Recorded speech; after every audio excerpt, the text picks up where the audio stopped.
Hello and welcome back to another video. Today we're doing my client Taylor's nails. You've seen Taylor's hands before in past videos. I always love doing her sets, so I was excited to film this set. We are doing a set inspired by Ateez. Taylor is going to the Ateez concert in Toronto, and she's a big K-pop girly, so we had to do the set for her. They turned out so cute. I was so excited about it. So we're just going ahead and removing this last set. If you want to see this last set, I have a video on it. I will link that in the cards above. It was super cute, super easy, 3D glitter, chrome, sparkle, all of the above. We loved it. It was a super quick set to do also. You can see how long Taylor's natural nails are. They are absolutely wild.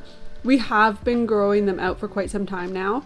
They started as itty bitty guys. Again, I included a photo of that in the last video of Taylor's nails. They were, yeah, she's come a long way. Spoiler alert, in the future we do give them a bit of a chop, but that's later on in life, so not today, basically. We need the length for today's set. But so I'm just getting rid of the old set and now going in with prep. I pushed back the cuticles and now I'm going in with my little bit and pushing them back further while exfoliating the dead protein off of the nail plate. You can kind of see Taylor doesn't have too much cuticle going on. She doesn't grow too much cuticle, which makes my job a little bit easier, but I still want to make sure I'm being thorough to get rid of any dead protein or any dead skin essentially that I can, so that we don't get any lifting at the cuticle area. Also, just to keep everything super clean and nice. Once I've finished with my little e-file bit, I am going in with my nippers and getting rid of any dead skin kind of at the sidewall, and then obviously back at the cuticle area as well. Again, like I said, there's not too much, but just getting rid of what I can.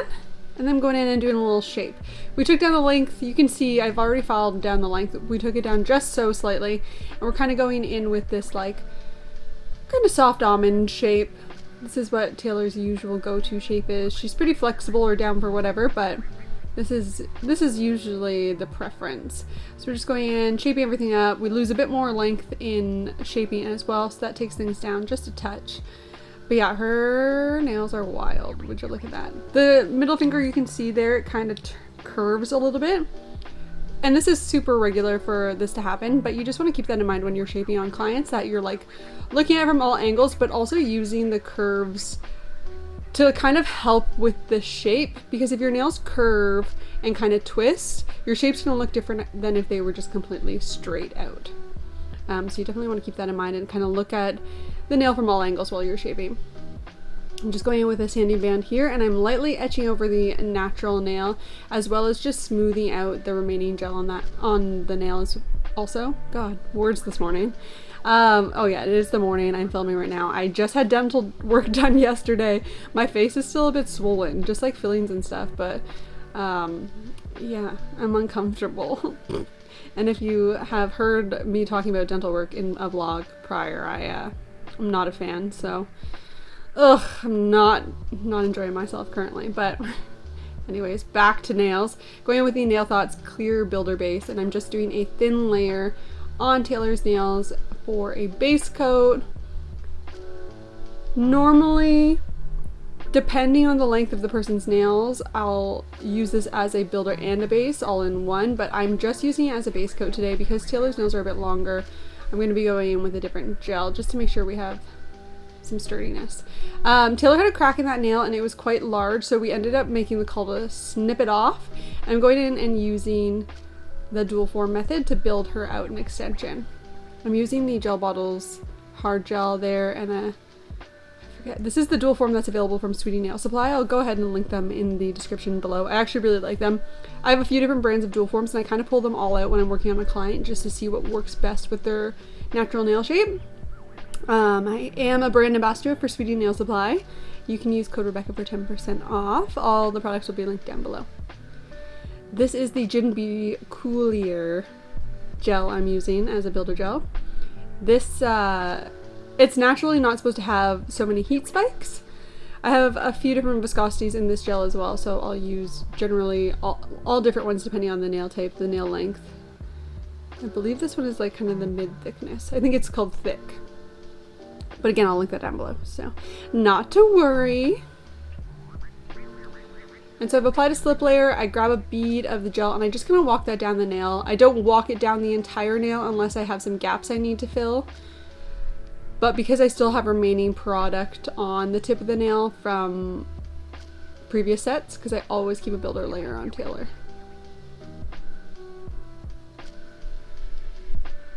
And I'm just using a little liner brush to kind of move product around where I want it. So that way your filing isn't as laborsome afterwards once the nails have been cured. I have heard you guys wanting more dual form videos as well, just like in that dual form nail, and there are more on the way. So keep your eyes peeled. I'm actually going to do my nails today and I'm going to use dual form, so lots of videos to come.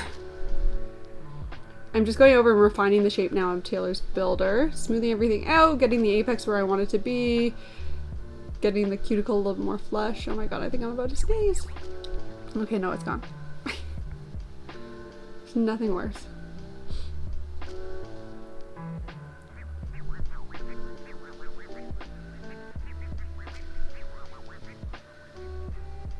And then once I'm done filing, I'm going to go over all the nails and buff them just to smooth out the etch marks, to help with any like little, I don't know, it just like helps smoothing out any like little bumps. It kind of softens.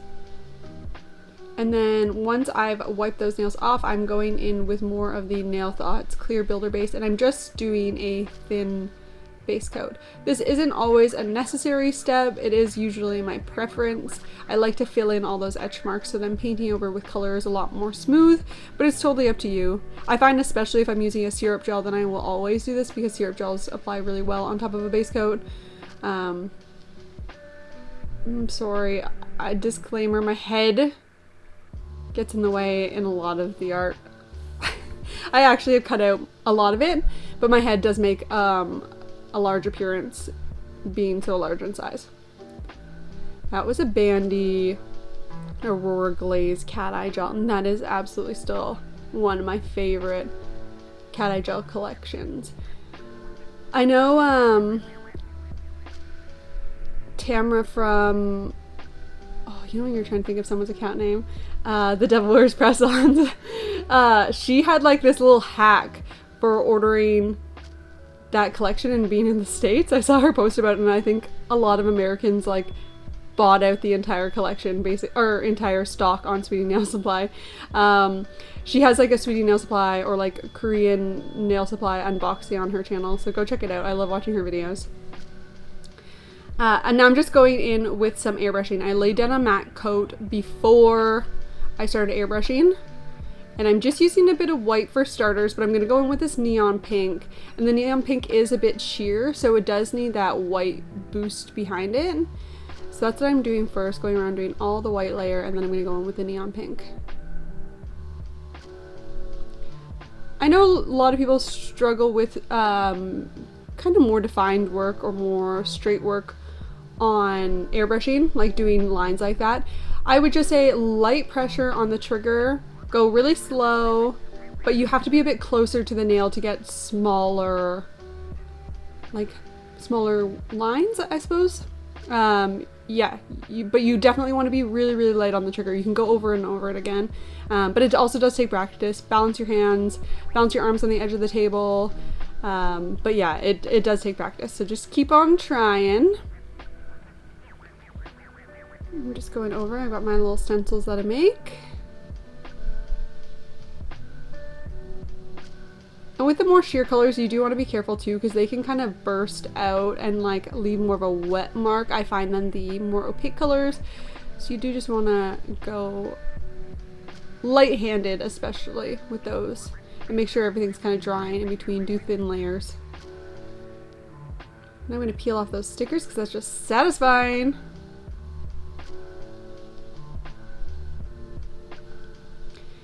And then, as always, the nails that I have airbrushed, I'm going to file around the edges. I treat my airbrush the same way I treat my chrome. I file around the edges, making sure that there's no paint on the edge, and then dust off with a fluffy brush. And then going back in with the Nail Thoughts Clear Builder Base, and just doing a thin layer of that just to cap in the airbrush.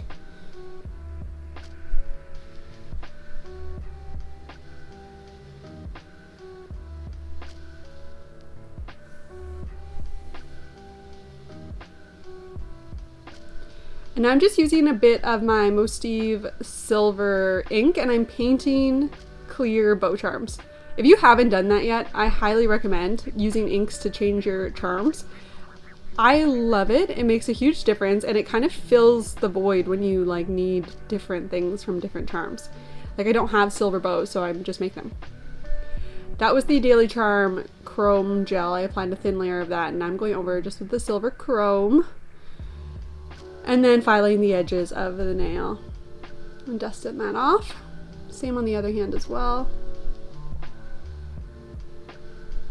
My favorite gel for chrome is the Young Nails Gloss Gel. I use it as a top coat, but I'll also use it kind of in between. So I'm doing a coat of it here to cap in the chrome. I'm going to work on top of the chrome after and then I'll again coat it in with that. But you can only use that with like a hard gel base or a builder gel base or a Gel X base. You can't put that on a natural nail, otherwise it'll crack because it is a hard gel. So I'm just dunking the base of those bow charms into my Gin Bee Ivy Fix gel. You know I love a good charm dunk. Popping that on the nail, using my tweezers to straighten them out a bit, and then grabbing my little Diami pin cure light and flash curing that into place before I send Taylor's hand into the light. Now once that's cured, I'm going to go in and I'm going to kind of backfill behind the charm, making sure that there's no spaces, as well as coat right over top of the charm to really cap in the charm and the ink that we've put on it. Now I used my Nail Pop nail printer to make little custom stickers of two of the members in the group. They turned out so cute. Taylor was super excited. And then I'm removing a fluff and then again going with that Nail Thoughts clear base. I think I'm the #1 fan of the Nail Thoughts clear base, but you know what I actually do want is I want the black base. They just came out with a black base and that just seems so up my alley. Using my favorite little glitter star stickers. You guys know I could scream my love for these from a rooftop because they just make life so simple. For such a more time-consuming thing to perfect and draw, having just like a little pack of these stickers is brilliant.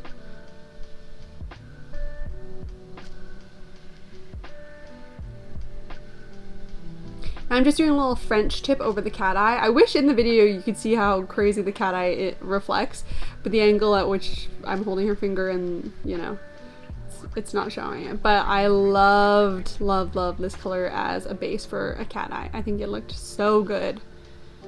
In one of the shots at the end you'll be able to see it a bit better, but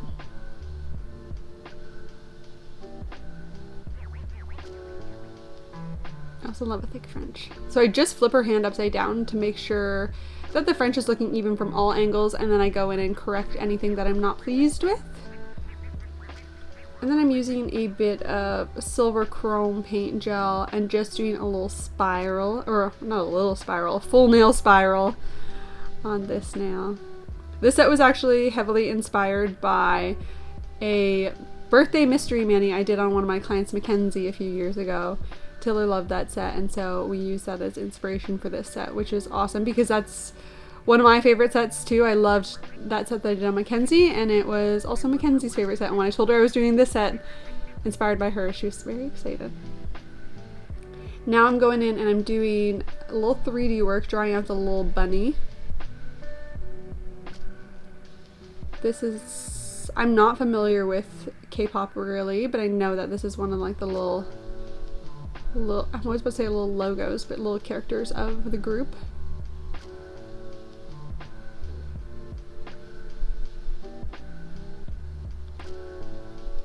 And then every set needs good chrome spiky nail, so that's exactly what we're doing now. I'm just using the Macart rhinestone glue to adhere those. And another good charm dunk with this little star bead charm I got in Japan. Just using my brush to take off any excess that I don't need there before flash curing. And then adding some pearls, because sometimes you just need a little bit more. Sometimes you need some pearls.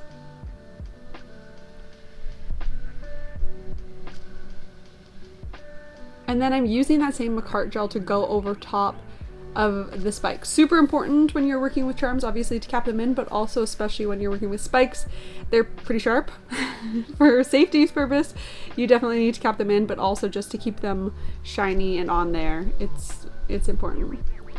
And now I'm just going in and I am top coating the nails because we are finished. Look at that. Oh, did you see that chrome reflect or cat eye reflect when I tilted her nail?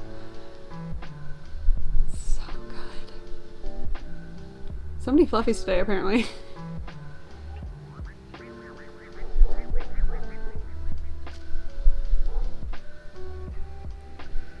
And here we have it. Here is the finished set. Please let me know what you guys think down below. I absolutely loved this set and I hope you do too. And let me know what video you want to see next from me. Are you enjoying the vlogs? Are you liking the nail tutorials? Let me know.